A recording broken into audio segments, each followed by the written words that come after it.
Good morning, booktubers. This is Andy from Estella's Revenge. I wanted to do a real quick update showing you some of the books in my stack for the 30-day reading challenge. Now, I will admit I am a totally finicky reader, totally driven by mood, and so this could definitely change. But this was the stack that I put together when I decided to undertake that challenge. So there are quite a few shorter books, quite a few children's and YA, more children's than YA. Some novellas, a graphic novel, and just books that look really good that I need to get through very soon. So, without further ado, we have The Glass Castle by Jeanette Walls, and this is a memoir of her screwed up childhood, and that's really the extent of my knowledge about it. Everybody seems to really like it. I hope that I do too. The Sparrow by Mary Doria Russell, and this is a book that friends of mine have been telling me to read for better than 10 years. It probably should have been in my last video about the books that have been on my stacks the longest, because my friend Leslie recommended that book probably back in 2001 or 2. I mean, probably very shortly after it was published, when we were all still talking in Yahoo groups. So all I know about it really is that there's a science fiction element to it. You know, a Jesuit priest and some other folks are up in space exploring other planets and things like that. And I know it's got quite a few moral implications, some big moral questions, and everybody just said it's amazing. So I really can't wait to read it. I'm a little ashamed that I haven't read The Awakening by Kate Chopin. I have loved some of Kate Chopin's short stories, and truthfully this book is not a lot longer than a short story, so I really need to get on it and read it. I have an advanced reader copy of The Illusion of Separateness by Simon von Buoy, and if you're not familiar with Simon von Buoy, you're really missing out. He started out writing short stories. He has 2 other short story collections. The first one was called, it'll come to me, oh, it just left me. Oh, The Secret Lives of People in Love. Amazing book. Seriously, beautiful. Beautiful, beautiful.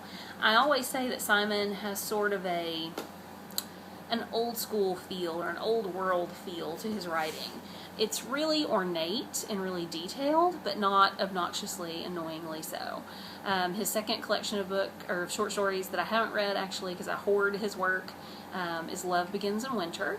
And then he wrote a great novel called Everything Beautiful Began After, and now The Illusion of Separateness. As I recall, it is also short stories, but I think they may be kind of interconnected, kind of in a short story cycle, and so I'm really looking forward to that.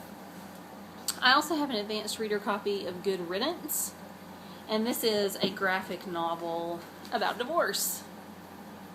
So yeah, maybe not the most upbeat book, but I'm really looking forward to reading that as well. An illustrated memoir of divorce, and that's by Cynthia Copeland. Sorry, my tongue, I'm tripping over it today. I also have a copy of The Chocolate War by Robert Cormier, and this is a book that I've known about since graduate school. My specialty was children's and adolescent lit, and so that's one that my mentor suggested a really long time ago, and I've just never gotten around to it, and I'm really excited to read that one. A booktube favorite, We Have Always Lived in the Castle by Shirley Jackson. Another tiny little book. My only experience with Shirley Jackson was in reading her short story, The Lottery, in high school. And it was one of those books that really one of those stories that really blew my hair back. I was like, this is so twisted. So I'm really excited to read more of her work. I also have A Little Princess by Frances Hodgson Burnett. And, you know, The Little Princess and The Secret Garden are books that most people read when they were kids, and somehow I totally missed them. So I just read The Secret Garden last year. I did that as a buddy read with Heather from CapriciousReader.com, and I really enjoyed it. I was kind of iffy about the ending, though, I have to tell you, and most people don't have a problem with it, so I think I might be an oddball.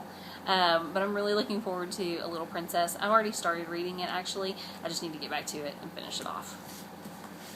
This is not really a small book. It is like the 450 page range, but it's The Perfume Collector, and that's by Kathleen Tesaro. And I really don't know a ton about the premise. I mean, I know that there is perfume involved. But I often find that the less I know about a book as far as the specifics of the premise, I actually enjoy it more because there's more surprise in reading it. So I'm not even going to read the blurb for you. I love the cover. It's beautiful. It was a gift, and I'm totally going to read it. We also have Moranthology by Caitlin Moran, and I read her memoir, How to Be a Woman, earlier this year. Yes, it was earlier this year.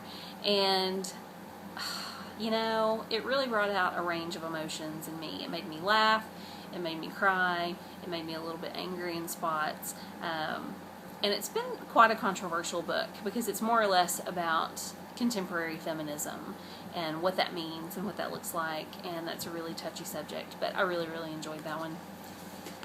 And last but not least, The Astronaut Wives Club, and that's by Lily Koppel. And that's another nonfiction. I've had more nonfiction streaming into the house lately, and that's one of them. It is a review book from the publisher, so I need to read it pretty soon and go ahead and post that review. But it is about the wives of the NASA astronauts in the 50s, 60s, and 70s in the U.S. And so it sounds really interesting to know what was going on with those women behind the scenes while the whole world was watching them and, you know, judging their husbands basically while they were going to space. So, yeah, those are some books that I have coming up.